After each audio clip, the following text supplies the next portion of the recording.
Good evening, everyone. Um, I will wait for 1 or 2 minutes and then we can start the sessions.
Let's start the sessions. In today's tutorial, we will be solving 4 to 5 questions related to your weekly assignments.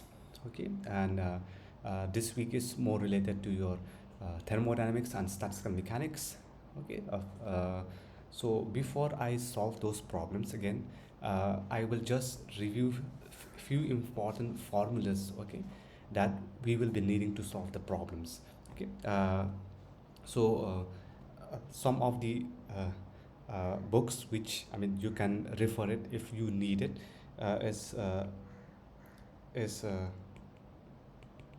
F. Reeve, Thermodynamics and Statistical Mechanics by F. Reeve. Okay, you can refer to these books. I think if I'm not wrong, is Introduction to Thermodynamics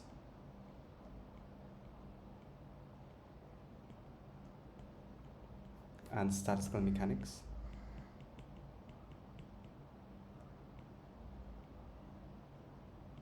Okay, you can refer to these books if you need any help.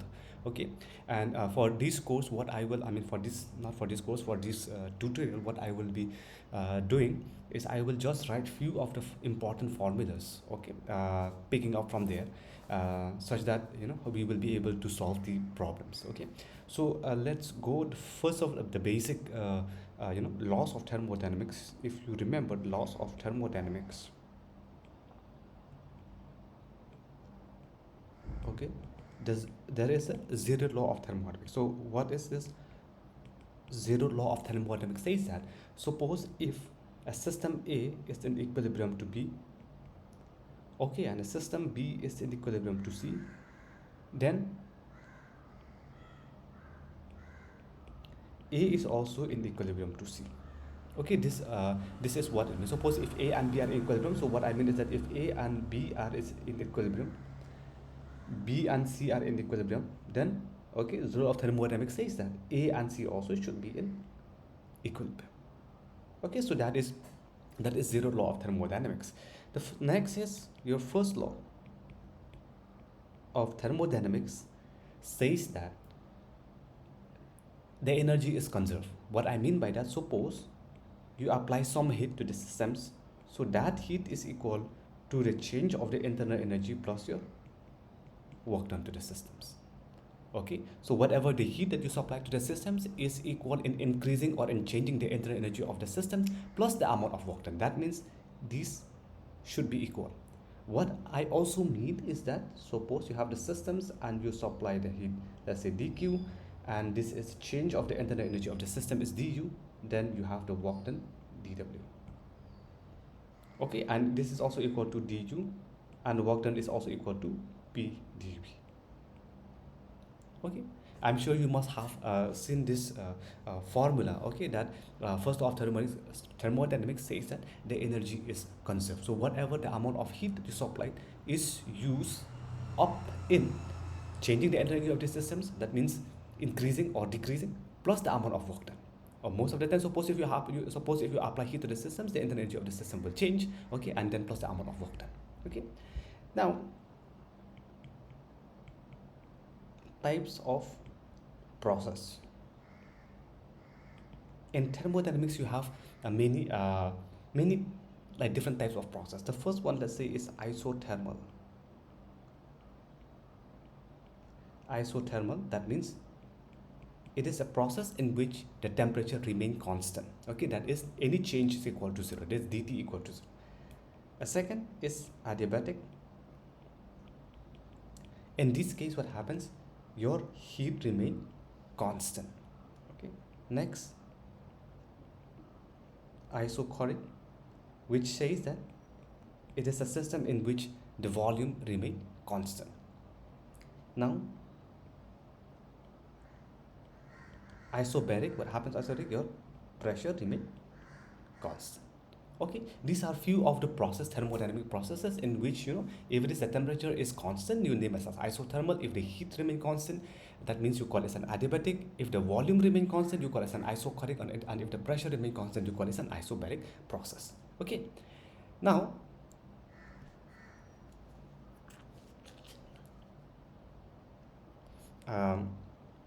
now we will move to the next part, which is second law of thermodynamics. Second law of thermodynamics.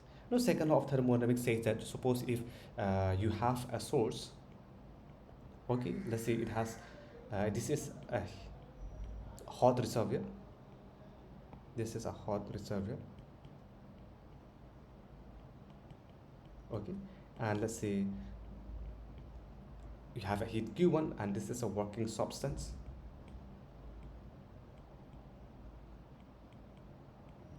Okay, and the working substance will do some work W, and the heat Q2 is rejected to the same. Okay, so what is from second law? He says that the efficiency of the working substance to do work W is given by work divided by the input heat. Okay, or is also equal to Q1 minus of Q2 divided by Q1. Okay, in other words, okay, any working substance cannot have 100% efficiency. That means if you apply heat to the system will do some work, but there is also a certain amount of heat which is rejected to the sink or cold reservoir. Okay, so that is also that is the second law of thermodynamics. And from here we can also relate to entropy. Okay, so entropy is in fact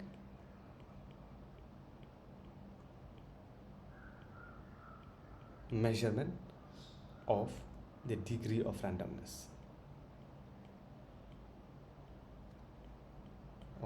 or I will rather say disorder also is the same. Okay, and entropy is in fact S is equal to K ln omega. Okay, this is the formula for the entropy, and omega here is the number of microstates.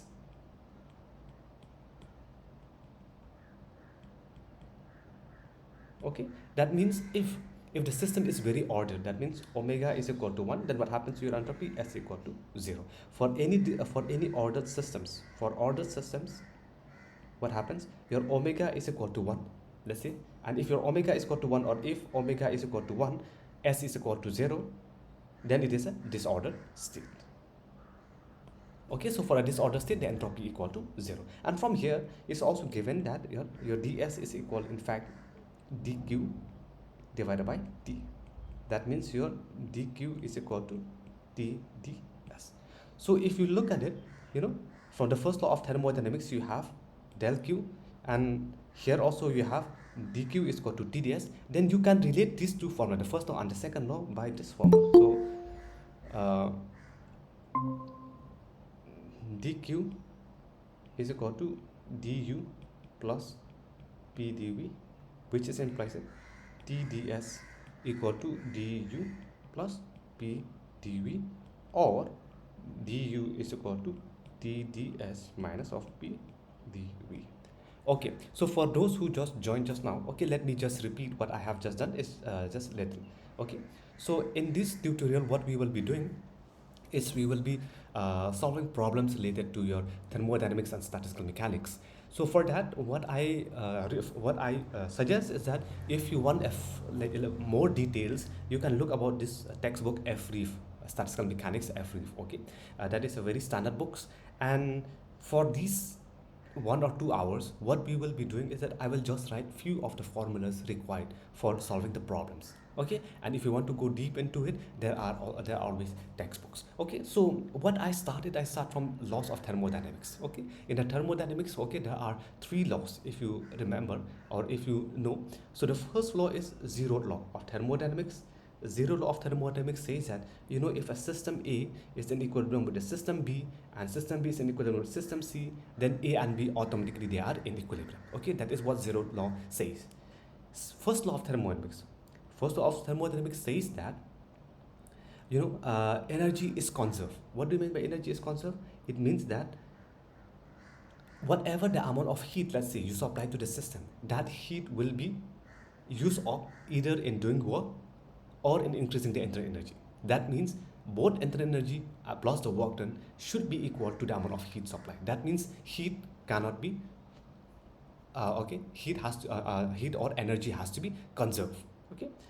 Next, if you talk about the types of process, you have isothermal process, in which dt equal to 0, adiabatic process dq equal to 0, isochoric process dv equal to 0, means the volume remain constant, and isobaric process means pressure remain constant, so dp equal to 0. Then we move to the second law of thermodynamics. Okay, and also the entropy. Entropy, it says that, you know, it is actually in fact a measurement of the degree of disorder, how disordered the system is. Okay, so it is given by the formula S is equal to K ln omega, and omega is the number of microstates. So if the system is ordered, then I mean there is no disorder in the system, then your omega is equal to 1. If omega is equal to 1, then your entropy remain equal to 0. And also we can also go back to your formula of the entropy. ds is equal to dq by T. So dq is equal to TdS. You can substitute this dq is equal to ds in your energy equations from the first of thermodynamics. We can get this type of equations. Okay, so this is the second law of thermodynamics. Now we'll move to the third law of thermodynamics. Third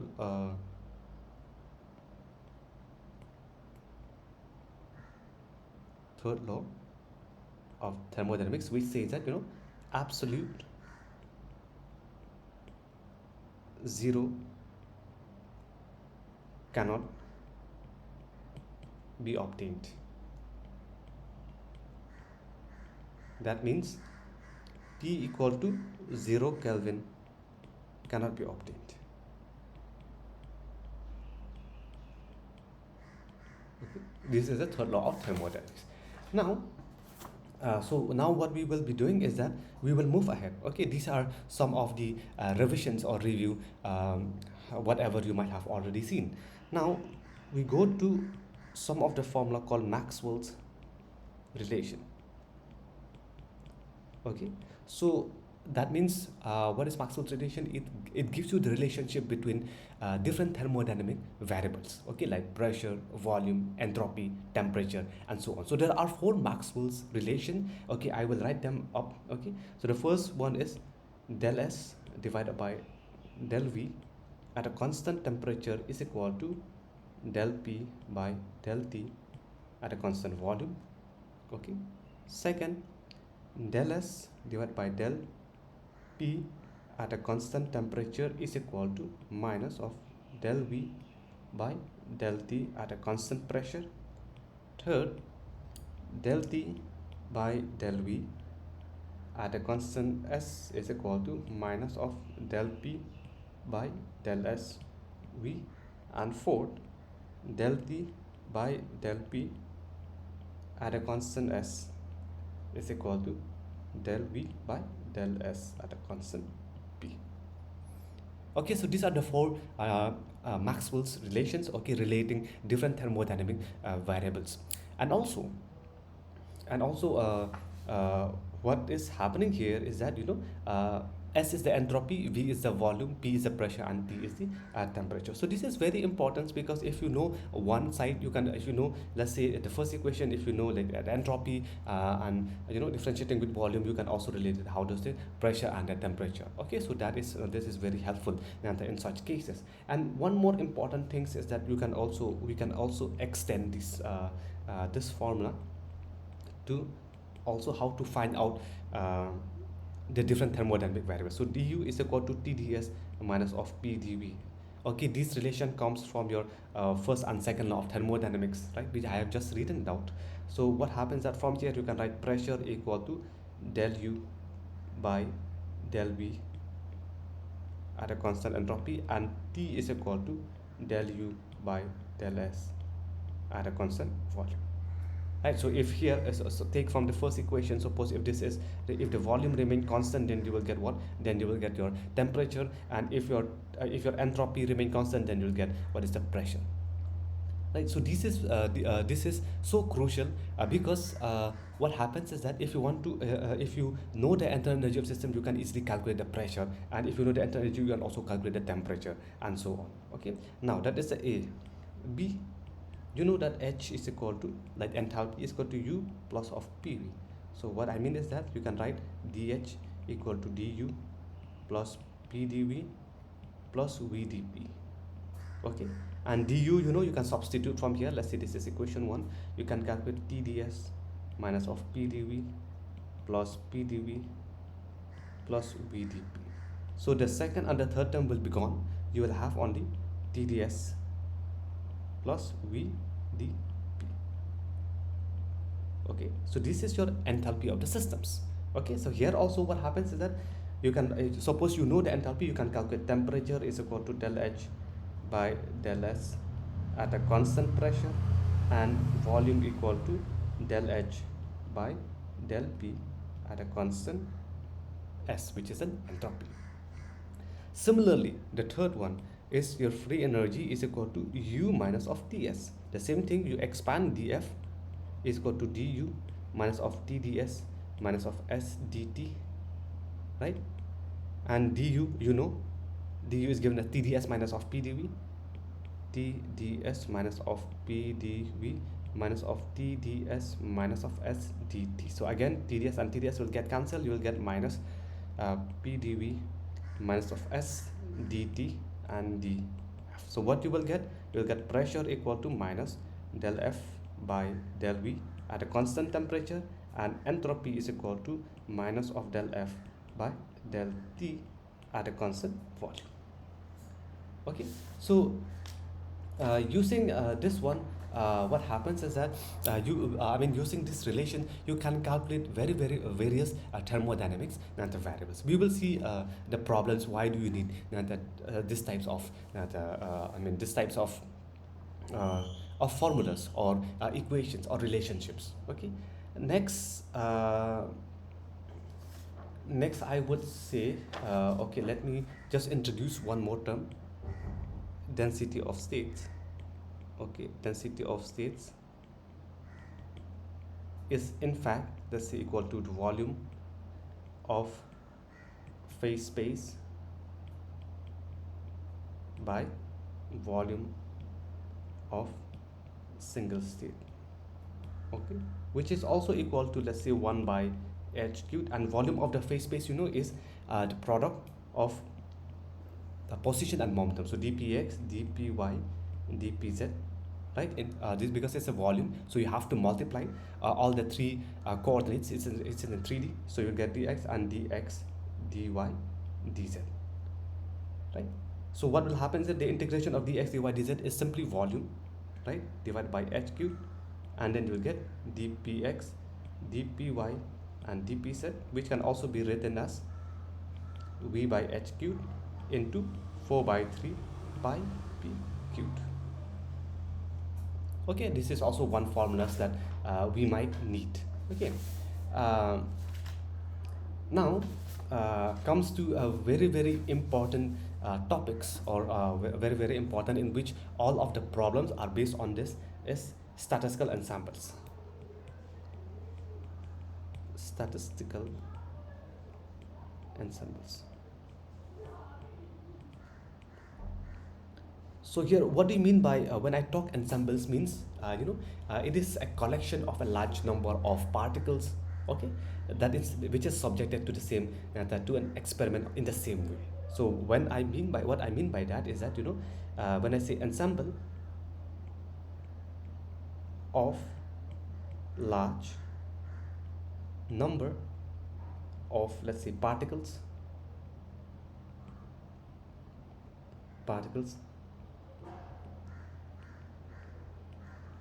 subjected to an experiment, let's say, all having the same way.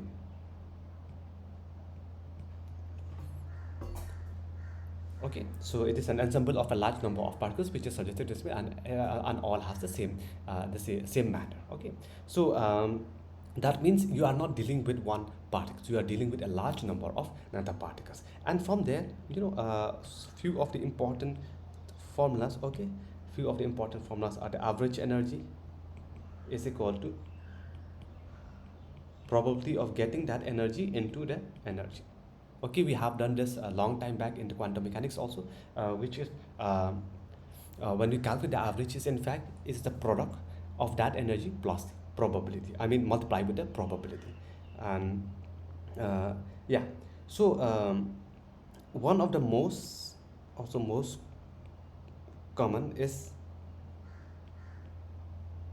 canonical ensembles. So in canonical verse ensembles, what happens is that, let's say you have a lot of let's say different, let's say different systems, and each of the systems have the same,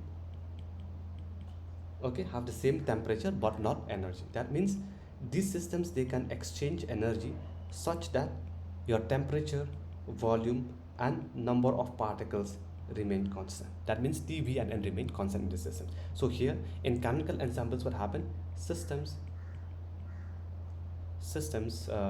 usually do not have same energy, but they have temperature as a constant quantity.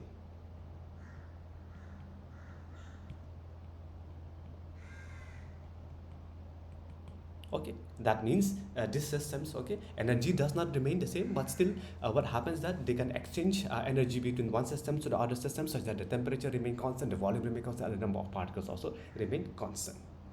Now from here, you can calculate what is the probability is proportional to e to the power minus of beta er.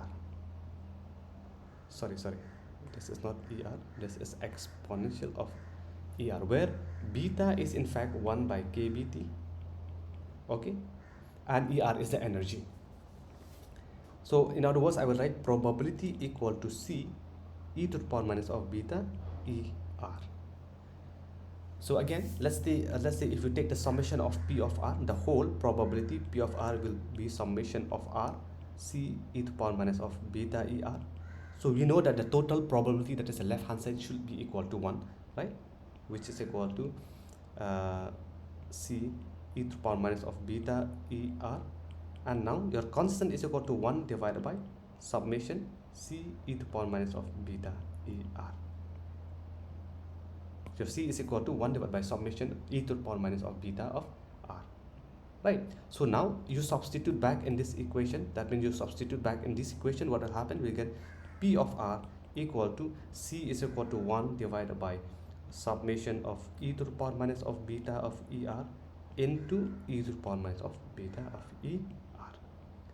So this is very, very, very important. Okay, very, very important. In which, suppose um, if you have if you have to find the probability uh, of getting an energy E. Now, let's say you have to use this equation. Okay, you will see that is very, very important in solving numerical problems. Now, if you also include degeneracy,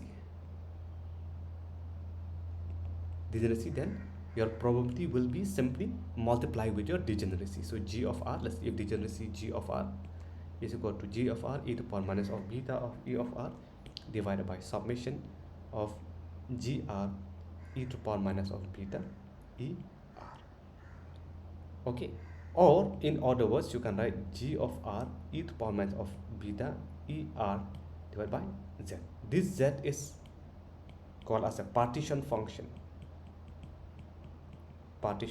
and is equal to summation of g of r e to the power minus of beta e of r.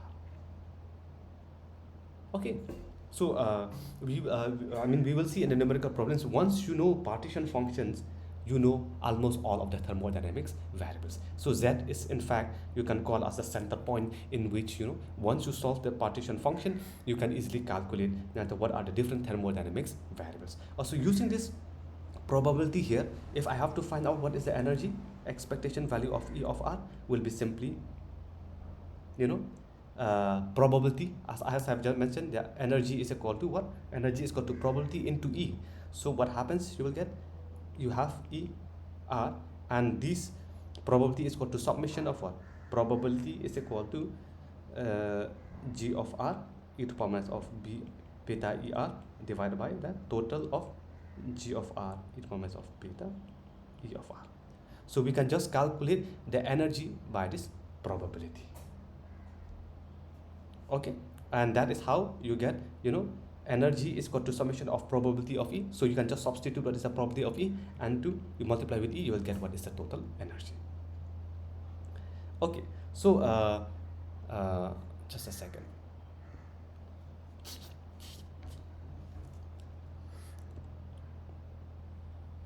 Okay, so now this is energy, and also, in fact, energy you can also write is equal to minus of 1 divided by z, del z by del beta. Okay, another thing, okay, till here is fine. So from what I can remind you is that, based on suppose if you know the partition function of the systems, okay, you can calculate everything. You can calculate all the thermodynamics variables. And how does the probability and energy are related? This is what you have already seen before. The average energy is equal to probability into E. And how does you get the probability? Probability is equal to E to the power minus of beta ER divided by summation of E to the power minus of beta ER. And how do I get the probability? Okay, you can go back to many textbooks. There is a standard derivation, okay, in which you can calculate what is the probability of getting an energy ER. Let's see.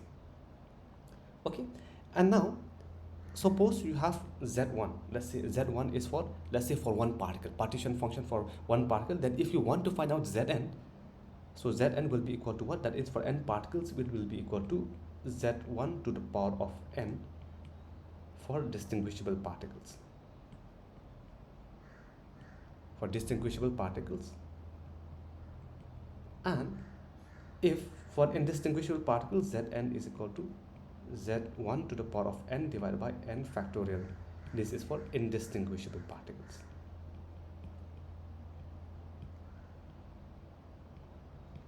Okay, and here, and also, once you know Zn, okay, I'll also write the formula from here. You can write your free energy F is equal to a minus of Kb ln of Z. Okay, that means what happens? Once you know the partition function, you know the free energy. And once you know the free energy, go back to this formula, which I have just reminded you. You see from here, once you know the free energy here, you can calculate what is the pressure, right? Once you know, you can calculate the pressure, you can calculate the entropy, and so on. So once you know the entropy, you can calculate another thermodynamic variables. So in other words, I would say in this way. In other words, I would say, I will draw this relation. Suppose you have a partition function. From the partition function, you get free energy. right? From the free energy you can write, you can calculate what is your internal energy, what is your pressure, what is your enthalpy, what is your Gibbs free energy, and so on. That means from the partition function you can calculate what is the free energy, and so on. Okay, and also uh, this is z is equal to e to the power minus of beta e partition function. That is for discrete. That is for discrete case. For continuous systems, it's the same thing, but you have just to replace the z1 is equal to, let's say, e to the power minus of beta e will be dpx dx divided by h. Okay, which is analogous, I can say, to z1 equal to gr e to the power minus of beta e of r. So this is for discrete case and this is for your continuous case. Okay, we will see that we will use both of them. And also another one, I mentioned to you that the entropy is equal to S kb ln omega, right? And here entropy is also equal to minus of kb summation of r probability of r ln p of r. So this is also crucial. Okay, so these are these are few of the formulas that I can give it to you at the moment. Okay, so I think we can solve some of the problems based on these equations that are based on these equations that I have given to you. So what I will do is that I will solve the first problems from your assignment, which says that, okay, let me just read it out. Yeah, so in a thermodynamic systems, it is given that in a thermodynamic system in equilibrium, each molecule can exist in 3 possible states. Okay, so let me write it here. So the question number 1, what does question number 1 says then? In a thermodynamics, in a thermodynamic systems in equilibrium, each molecule can exist in 3 possible states. 3 possible states with probabilities 1/2, 1/3, and 1/6. Calculate the entropy per molecule. Okay, this is very direct questions. Okay, it's given to you that a molecule can exist in 3 possible states, and that 3 possible states is also given to you. The probability is 1/2, 1/3, and 1/6. So what you need to do, as I've just given you to you, that the entropy is equal to minus of kb summation p of r and ln p of r, right? So you know the probability, right? So now what happens is, let's say p1 is equal to 1/2, p2 is equal to 1/3, and p3 is equal to 1/6. So what you need to do, you can just substitute, since this is summation, so you have to add all these 3. So in our case, what happens, in our case, I will be goes from 1 to 3 because there are 3 different probabilities. So we get S is equal to minus of kb. So the first one will be half, right? P1 is equal to half into ln of P1, this ln of half, plus we have 1/3, that is P2, ln of 1/3, plus P3 1/6, ln of 1/6. Okay, so once you know the probability, you can easily calculate the entropy using this formula. S is equal to minus of kb probability into ln of probability. So what happens, you can do here is you can write it's minus of kb and half. You can expand ln of half, you can expand into, let's say, ln of 1 minus of ln of 2 plus 1/3. You can write ln of 1 minus of ln of 3 plus 1/6. You can write, sorry, ln of 1 minus of ln of 6. Sorry, 1/6. Okay, so what happens that, you know, ln of 1 is equal to 0, so the only option you can write is you have kb, and this negative sign and this negative sign also will get disappear, right? So what you will have kb and half ln of 2 plus 1/3 ln of 3 plus 1 by 6, then ln of 6. Okay, and either you can just perform the computation of ln 2, ln 3, ln 6, and then you put the final value, or you can also, let's say, expand it further. You can have ln of 2 plus 1 by 3 ln of 3 plus 1 by 6. So ln 6 is 2 into 3, so you can even write ln of 2 plus ln of 3 also. Okay, then your final expression will become kb. You can add ln 2 with this ln 2 together, so you can write 2 by 3 ln 2 plus 1 by 2 ln of 3. Okay, so either you keep it, this is your answer, that means the entropy per molecule is equal to this much, or you can also substitute ln 2 ln 3, which is approximately equal, I can write 1.01 kb. Okay, so you see that once you know the probability, you use a simple formula, S is equal to minus of kb, probability into ln of the probability, and you can easily get it, that what is the entropy of the systems. Okay, now we will move to the second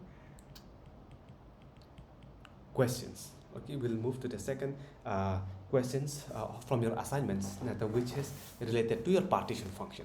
As I have just told you that if you know the partition function, you know many of the thermodynamics primes because they are all related. So in the question number 2, they asked you to calculate only the partition function. Okay, they asked you to calculate the partition function, and the question is given as the angular frequency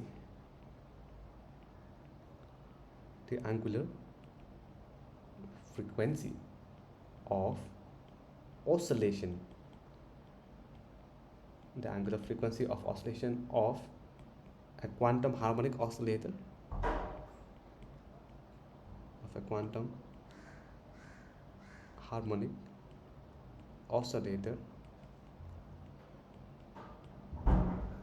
in, remember this statement here, in 2 dimension is omega, if it is in contact, right, with an external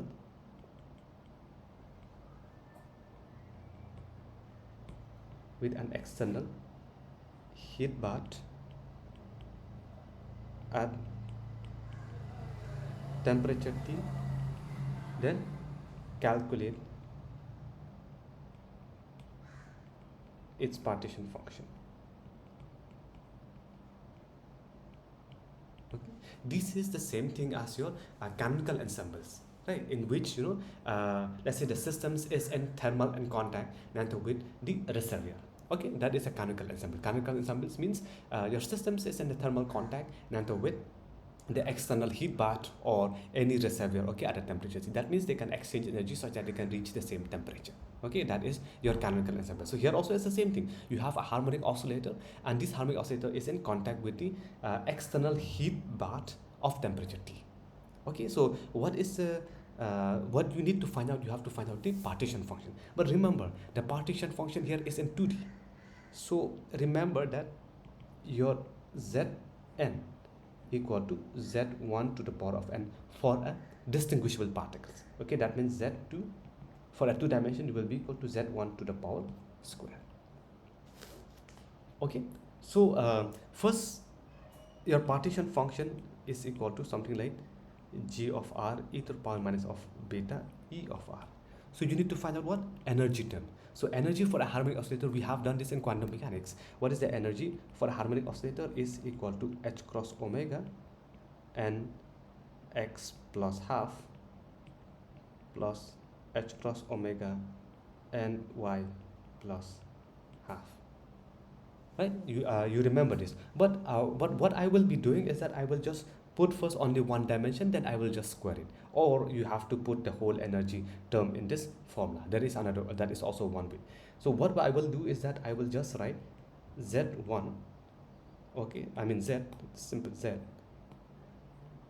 equal to, let's say, in 1 dimension. So what happened in 1 dimension will be equal to summation. We can get n equal to 0 to infinity.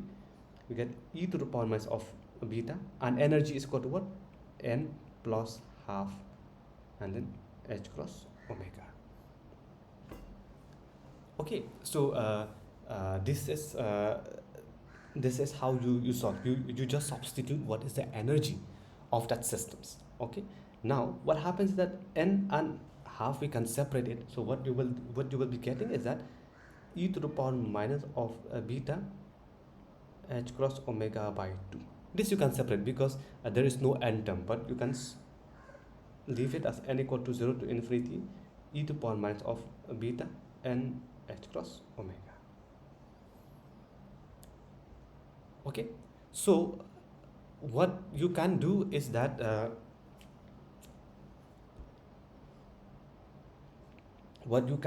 you can expand this term here. You can expand this term here e to the power minus of beta and h cross omega. Okay, if you can expand it, that means in the other side I will write as e to the power n equal to 0. That means you will get only e to the power 0, which will equal to 1, plus then you will get e to the power minus of beta h cross omega plus e to the power minus of n will be 2 beta h cross omega, then n equal to 3 e to the power minus of 3 beta h cross omega, and so on.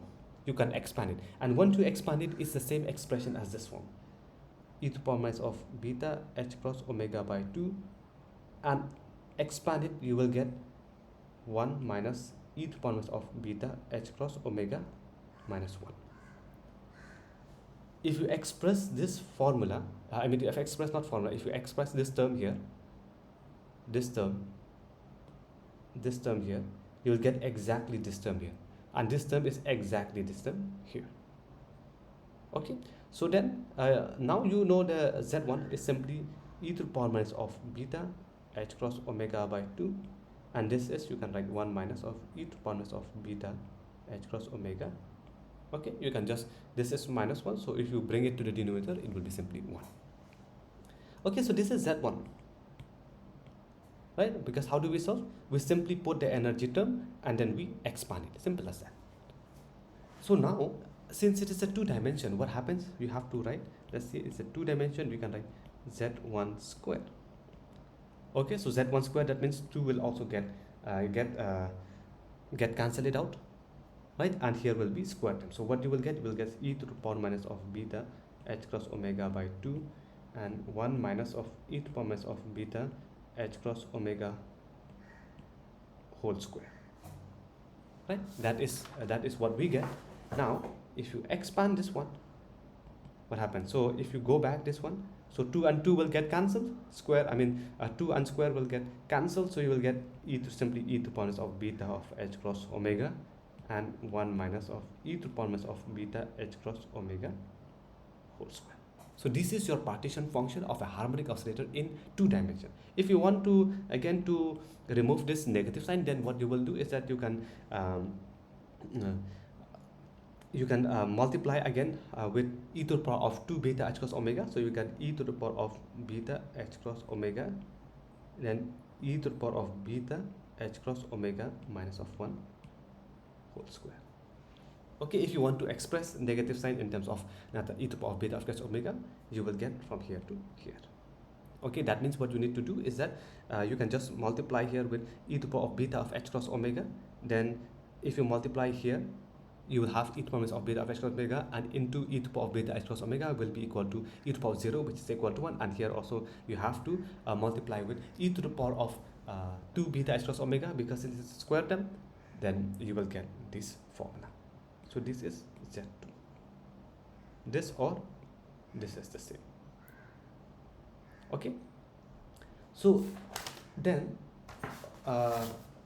this is the second part. Okay, if you look at the first question, we solve what? We solve the probability. Simple of getting the probability, then we calculate what is entropy. In the second question, we solve what? We solve what is the partition function. And now we will go to the third questions. We'll go to the third questions, which is relate how do we calculate the average energy knowing the partition function. This is also very, very important, right? Because I have told you that once you know the partition function, you can easily calculate the energy. We can calculate the average energy. You can easily calculate various thermodynamic variables. So this is another problem in which you can do so. So in the third questions, the question is a gas of n non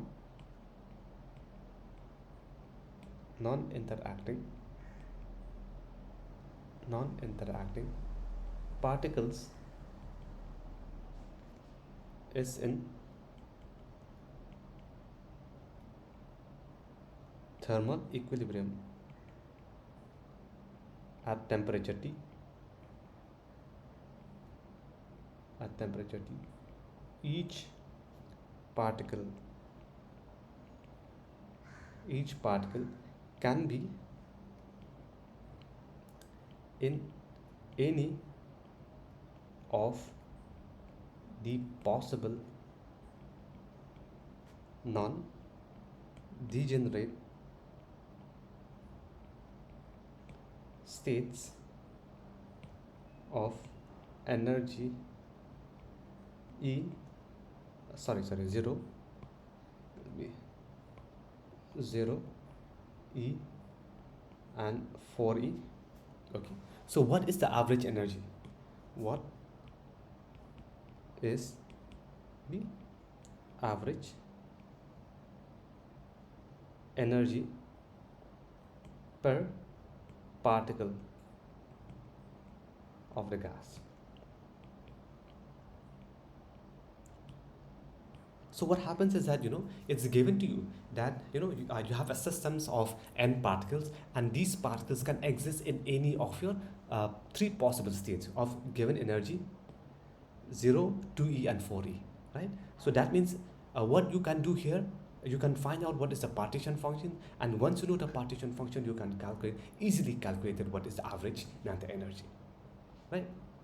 So what you need to do, let me remind you the formula that we are going to use.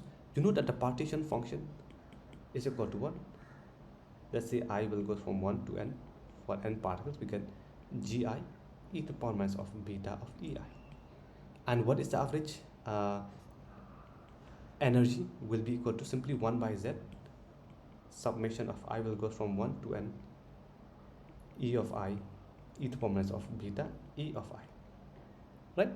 Or in other words, you have the average energy is equal to simply P E of I into E of I. And this probability E of I is in fact what? You get this relation. That means we have, it's the same thing whatever we have been derived, that the average energy is probability into E into EI, and the probability of getting EI is in fact related to your partition function Z. So that is why if you know the partition function of the systems, you can easily calculate what is the average energy. So we will do the same thing here also. So what happens here? Z equal to, you have degeneracy, but here since it's clearly mentioned it is non-degenerate, it's clearly mentioned non-degenerate state, so you don't need your GI will be simply equal to 1. If it is mentioned that each energy has a degeneracy, then you have to multiply with this GI, otherwise you can put it equal to 1. So what you will have?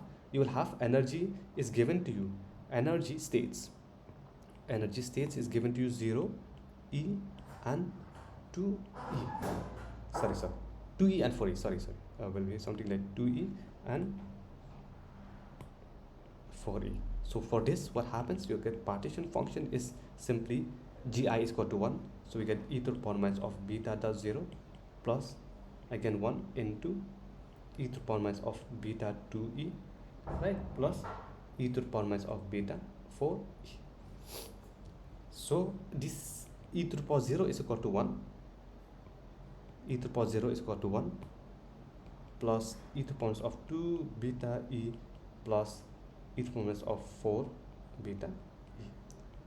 So this is your partition function. So once we know the partition function, then what we can do is that we can easily calculate the energy based on the average energy based on this formula. So you will be simply dividing by the partition function and then EI into e to the power of beta of EI.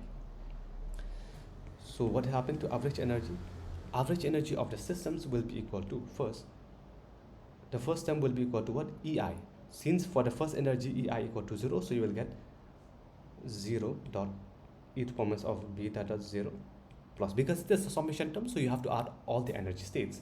And second is it has an energy 2E, we get e to the power of beta 2E plus 4e e to the minus of 4 beta e, okay, divided by the whole partition function. That means this is equal to 1 plus e to the power minus of 2 beta e plus e to the power minus of 4 beta e.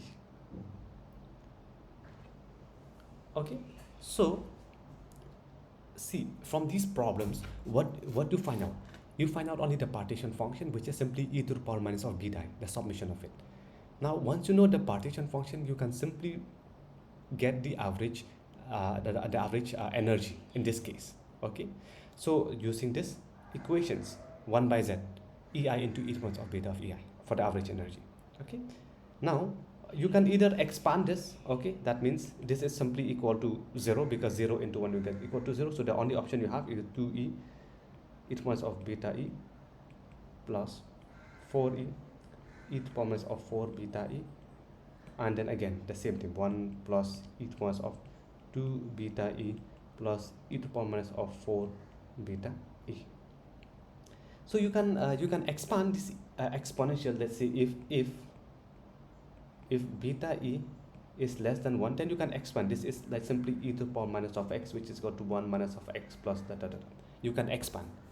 It's a formula of e to the power minus of x. So if x is less than 1, then you can expand this one. So you can get 2e, then 1 minus of x is simply 1 minus of 2 beta e. Simply this is 2 beta e, okay, and plus 4e. Here also we get simply 1 minus of 4 beta e. The same thing, you can expand also this term and this term. That means you can get 1 plus 1 minus of 2 beta e plus 1 minus of 4 beta e. Then what you will get? 2e plus 4e divided by 1 plus 1 plus 1. This is approximately equal to 2e. Okay, so let's go back for the first three problems. What did we do? For the first three problems, what did we do? So in the first section, I introduced you about the partition function and how do we calculate from the partition function, how do we calculate various thermodynamic variables. Okay, and how does also probability comes into the picture. So the first problem, we solved the entropy relation with the probability. So once you know the probability, you know the entropy. In the second problems, we calculate a single partition function. Okay, that means suppose if it is 2 dimension, you can write z1 into to the power 2 for a 2 dimension, provided are distinguishable particles.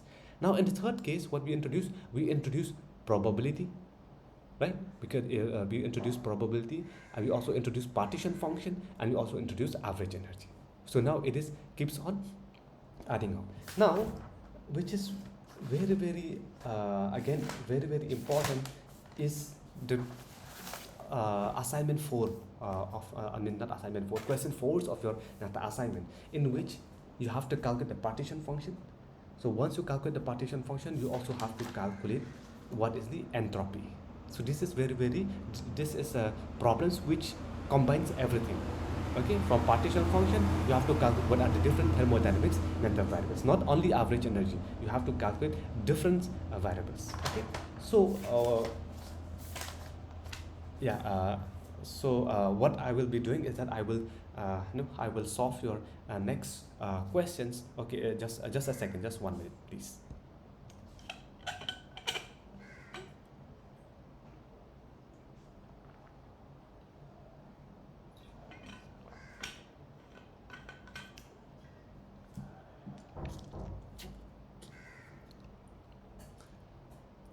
Okay, so let's start the question number 4, which says that calculate the canonical partition function of a system of n classical oscillators, and also calculate the free energy and calculate the entropy. So see, from the partition function, you have to calculate two different thermodynamics variables. So that is the question. So what I will do is that I will write the questions number 4 here. Is calculate the canonical partition function of a system of n classical oscillators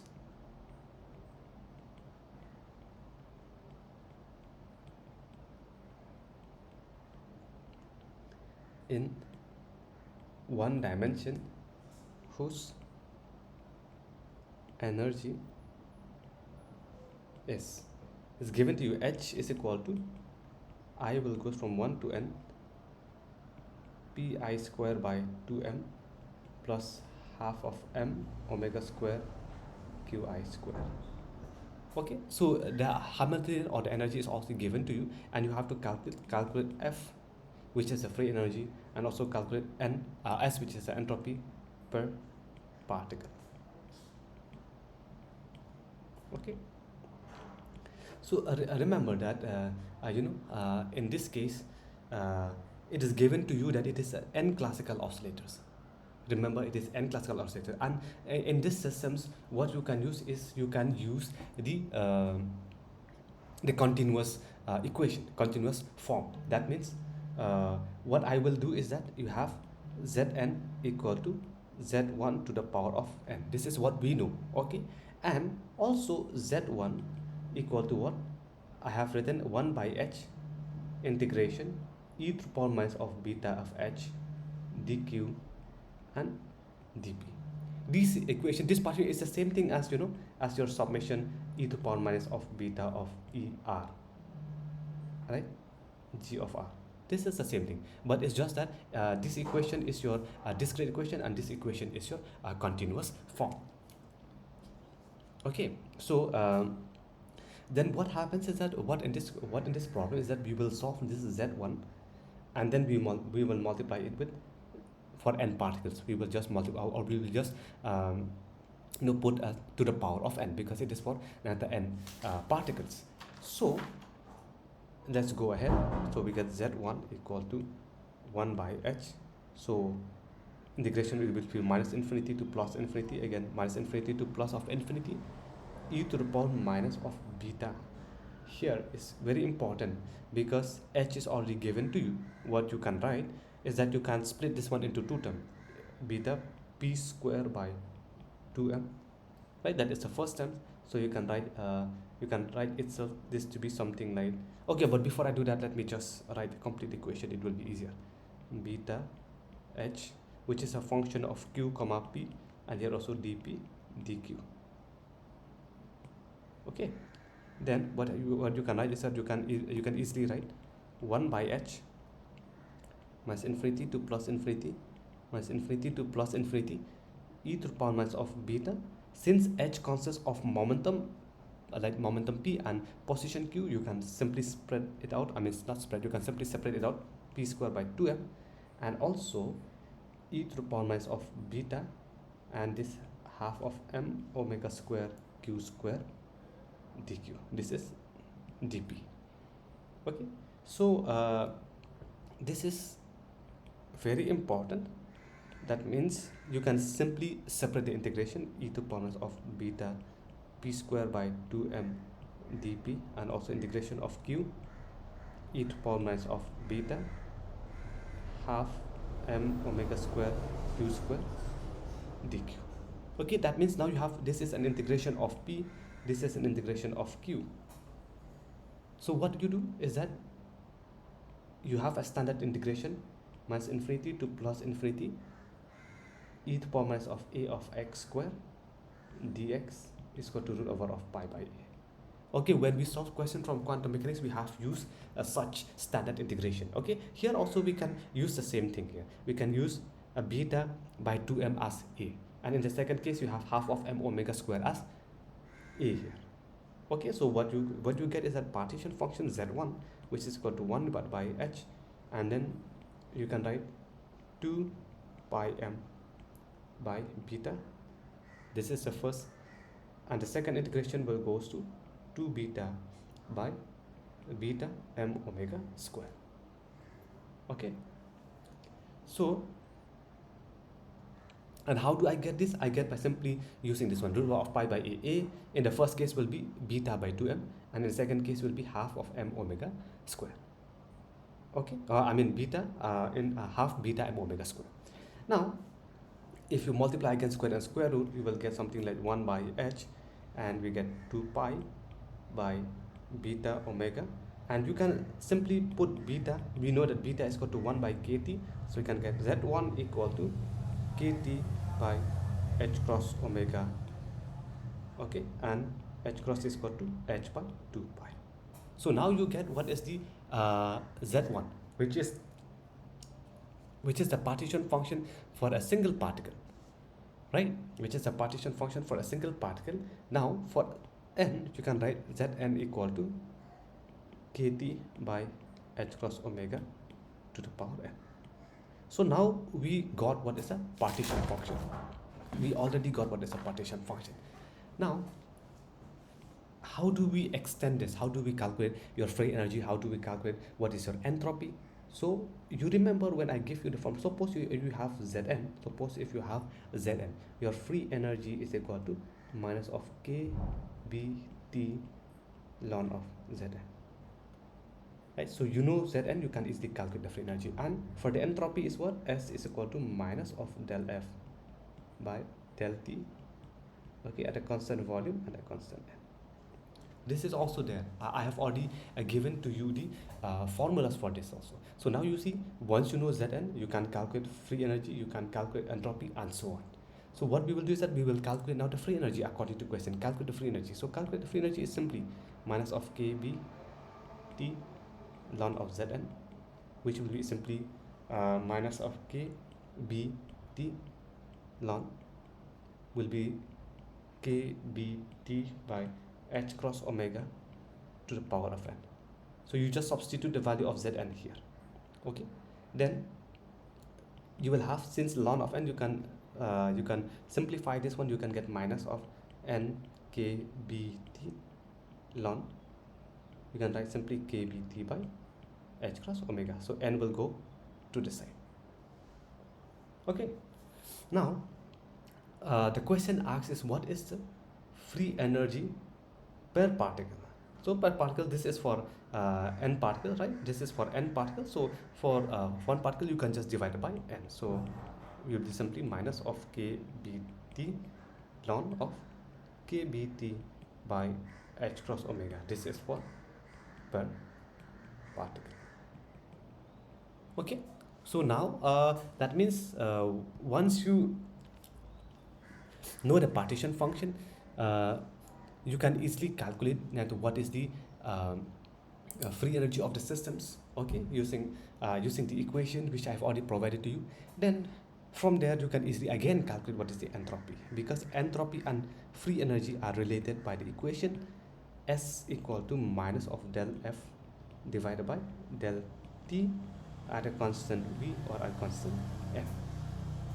So what you can do is that entropy is equal to minus of del by del T, right? And what is the free energy? Free energy, you can put it there. So it will be simply minus nkBT. For n particle, you get ln of kBT by h cross omega. So what you can do is that you can differentiate with respect to t. So there are two terms here, t here and t here. So you have to use the product rule, right? So what you can do is that what I will do is that I will differentiate first the first term and keep the second term. So we can write n kb del by del t of t is equal to 1. So so what you will do is that you will get something like nkb simply ln kBT by h cross omega. Now keeping the first term as it and differentiate the second term, you can write nkBT, and what happens is that what you will get is 1 divided by kBT by h cross omega into kB by h cross omega. So I just differentiate the second term. Now you can write n kB ln of kB by t h cross omega plus, again all of this term will get cancelled, kBT, kBT, kB and kB will simply add n kB.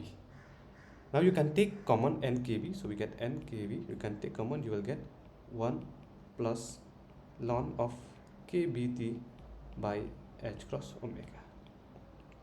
So now this is the entropy. This is the uh, final expression of your entropy. And since this also acts per particle, so particle you just need to divide it by n. So we get entropy per particle, we just divide it by n, we get kb 1 plus ln kb by h cross omega for per particle. Okay, so uh, if uh, if you see in this equation, what did we find out? We find out first what is a partition function, and then from the partition function we extend into finding other thermodynamic variables. So if you remember in the first I mean at the start of this class, I showed you that suppose we have the partition function, you can get the free energy, and from the free energy you can calculate what is the entropy, and from here you can also calculate other thermodynamic variables that I have given you, like your temperature also. If I go back to this, let me go back, yeah, from here, right? From there you can calculate what is your internal energy of the systems. From here the question is asked only to calculate the entropy, but you can also calculate what is your internal energy, what is your pressure, what is your enthalpy. And how do we get that? We get that by following this max from the relation between the thermodynamic variable, this equation, right? So from here you calculate F, and you can calculate what is your entropy also, you can calculate what is the pressure also, right? From the pressure also, then you can calculate um, another variables like your internal energy also. Okay, so using this relation here, so these relations are very important, like your enthalpy H, okay, and also your this your relation between your pressure and your internal energy. All of these are now the importance, because you can back calculate another one from the others. Okay, now we will go to the last questions of your uh, yeah, we'll go to the last questions of your assignments. Okay, then I will stop here at the today. Okay, so what is the last questions? The last question is also asking you to find out what is the pressure and what is the internal energy. Okay, what is the pressure and what is the internal energy, and you find out the equation of state of the systems. Okay, so equation of state of the systems, and equation of state means, you know, it is the relation between the pressure, the volume, right? So like PV is equal to NKT, right? That means it's relation between pressure and volume as well as temperature. That is the equation of state. So here also it asks you what is the equation of state. So how do you find out the equation of state? Again, the same rule follows here. First find the partition function, then find the pressure, then find the internal energy. Okay, then you will get your PV is equal to NKBT, and you have seen in your ideal gas equation. So that is one way. So uh, here the question is, question number 5 is what is using the canonical partition function for an ultra relativistic gas in 3 dimension, which is E is equal to PC. Remember, it is given in you in 3 dimension. Okay, and also energy is given to you to be PC. Remember, obtain the equation of state. Okay, so in these problems also is similar to whatever we have done last. Okay, but here the energy is not like a harmonic oscillator. This is given as E is equal to momentum into the speed of light, PC. This is the relativistic gas, but it's the same thing. The method remain the same. Okay, the how to solve the problems remain the same. So what we do, first we solve Z1, that is a partition function for a single particle. Okay, then we will extend it. Okay, then we will extend it to n particles. That is what we do in the previous case also. So what is Z1? Z1 equal to 1 by h cubed, right? And then d cubed and d cubed p, e to the formula of beta if we Why here? Why this factor? Why this d cubed here, 3 here? Because we are talking about 3 dimension. Okay, we are talking about the 3 dimension. In the first case, we are talking about the 1 dimension. If you are looking it back, we are talking about simply in 1 dimension, simply 1 dimension. Okay, but here we are talking about 3 dimension. That is why this factor 3 comes into the picture here. Okay, so that is also very important. I mean, to note it out. That's very also important to note it. Now, and what happens? Beta is equal to 1 by kt, that we already know, and d cubed of p is, in fact, you can also write as 4 pi p square into dp. You can also write in this form. So now your z1 will be something like 1 by h cubed, and you know that d cubed of the integration of dx dy dz is simply the total volume v, right? And you get e to the power of beta, and energy is what? Pc, that is given from the questions, and into 4 pi p square dp, because d cubed p is the same thing as 4 pi p square into dp. So what happens? You can get 4 pi v, you can take it out, 4 pi, you can get h cubed, and the term inside the term inside the integration will be e to the power of, say, this is 0 to infinity because it's dp. So we get e to the power minus of beta pc into p square remaining into dp. Okay, I hope you understand this. Okay, we just substitute what is the value of the energy here. Okay, now so we have to solve the integration here.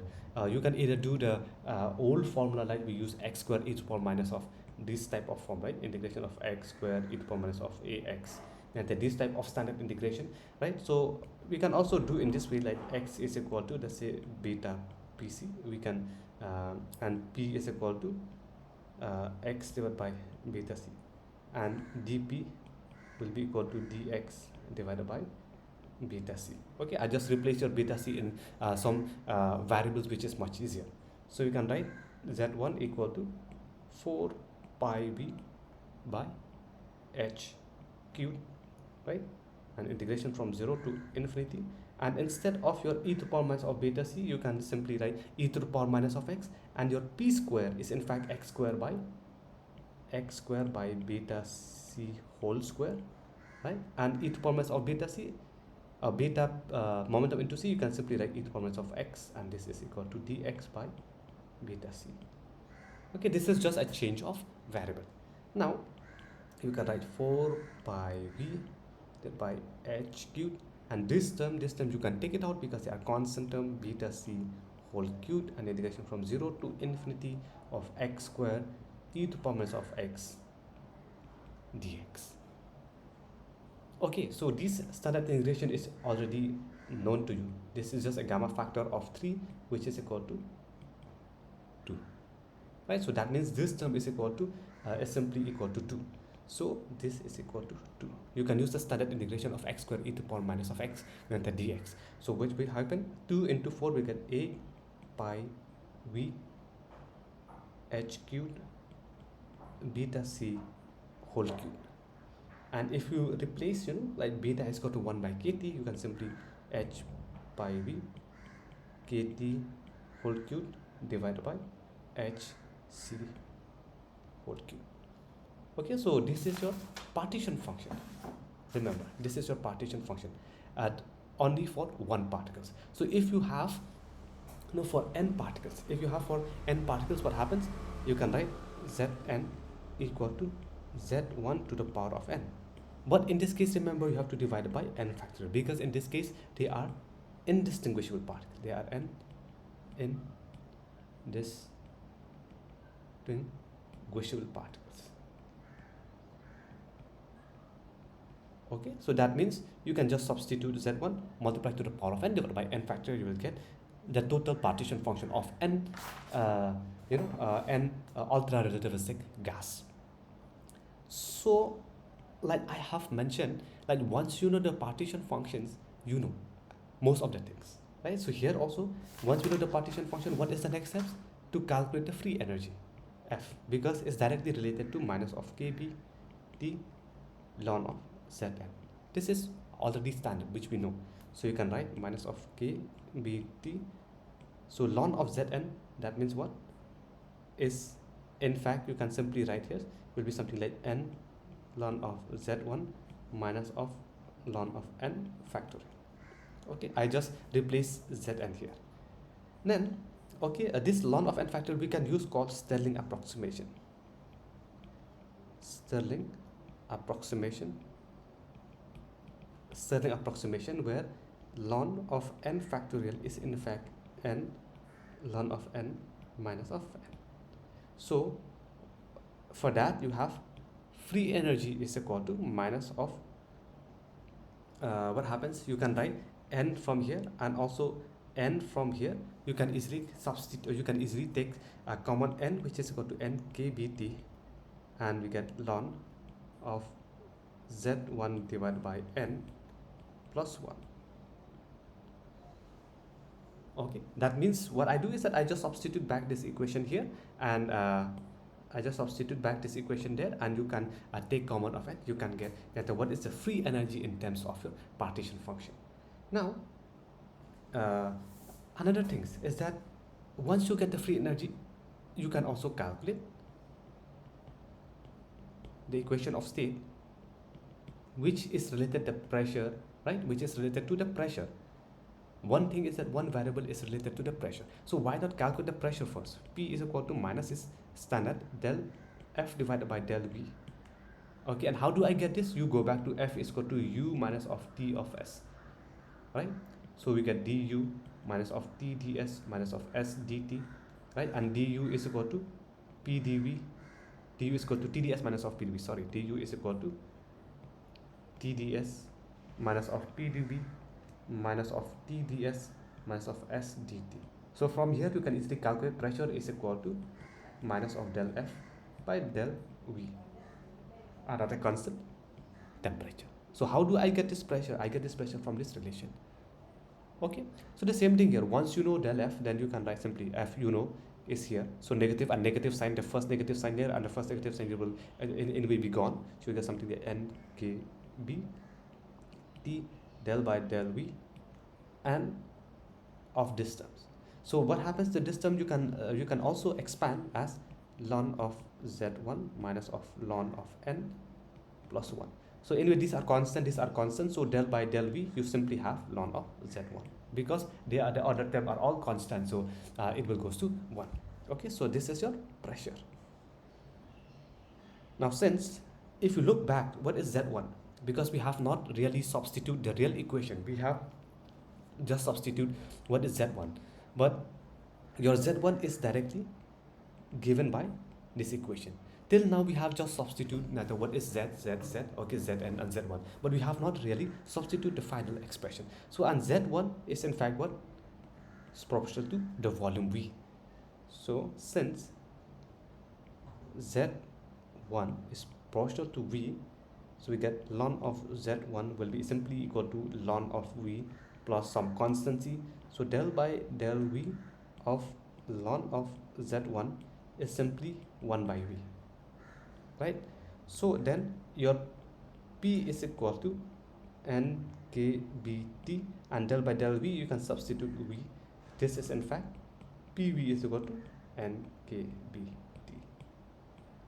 See, how do you get the pressure at the V is equal to NKBT? This is your ideal gas, correct? This is your ideal gas if you look carefully at it. This is your ideal gas law, that the equation of state that the PV is equal to NKBT. So from your partition function, which we have already defined, you calculate what is the free energy, and once you get the free energy, you can also calculate what is the pressure, and from the pressure you go back and substitute, you get PV is equal to NKBT. But now for ultra relativistic gas, we calculate what?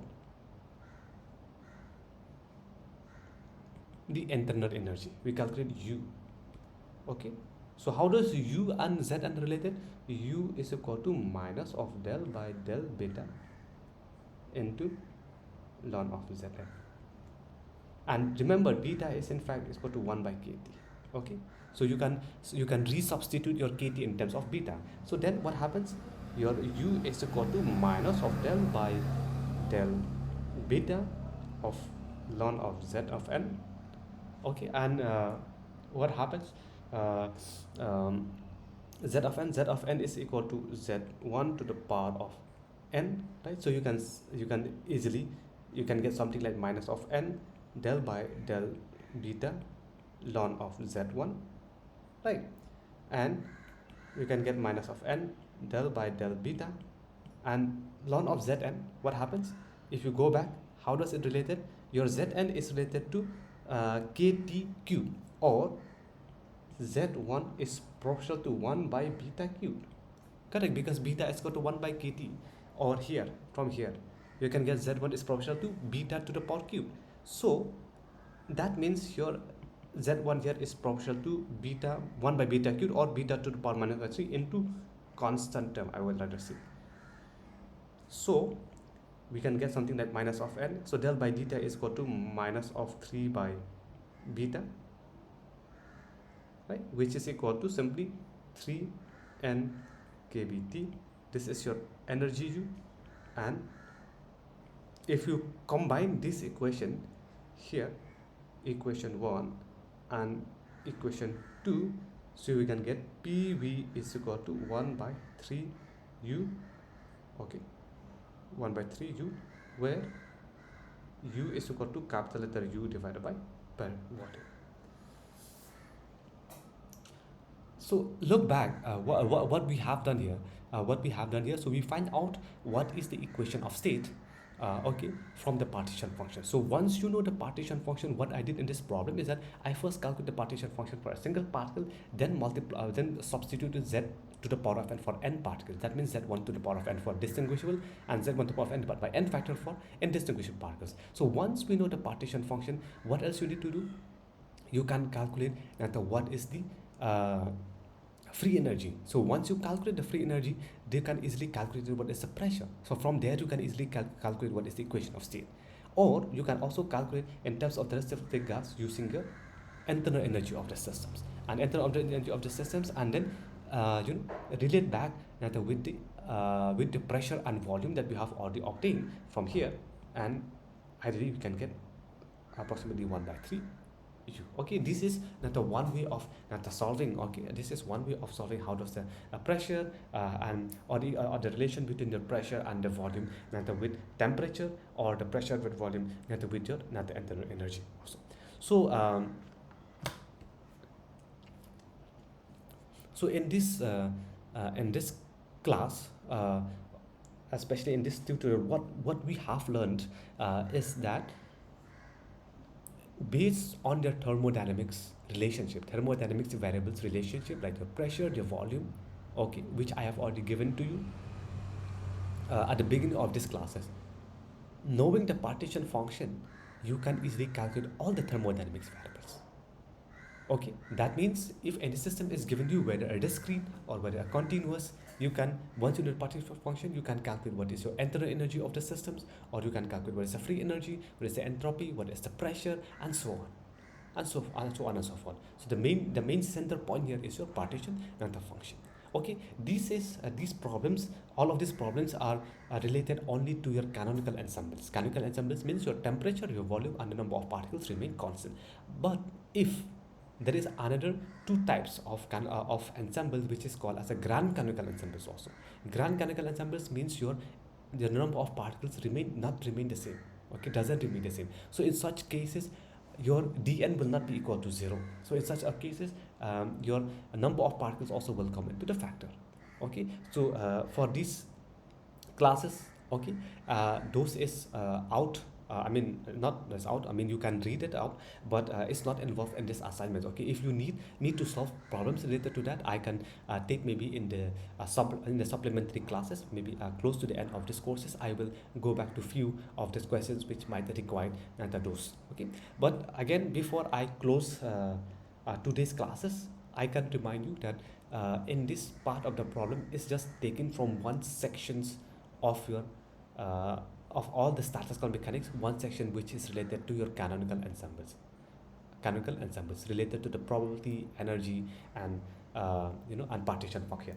And there are so many details into it also, related to your grand chemical ensembles. Understand these micro chemical ensembles are also there, okay, which is there in the courses. But as per the assignment is concerned, canonical ensembles is what we have done, and a basic concepts of your thermodynamics. How does your free energy, your pressure, your energy, and so on are related. Okay, so again, I will close this tutorial at the moment by suggesting that you can go to this FREEF textbooks, okay, which is the standard textbooks. That the most of the details are there if you want to get a more idea of whatever we are talking in this class. If you have any questions, feel free to to contact me to my email.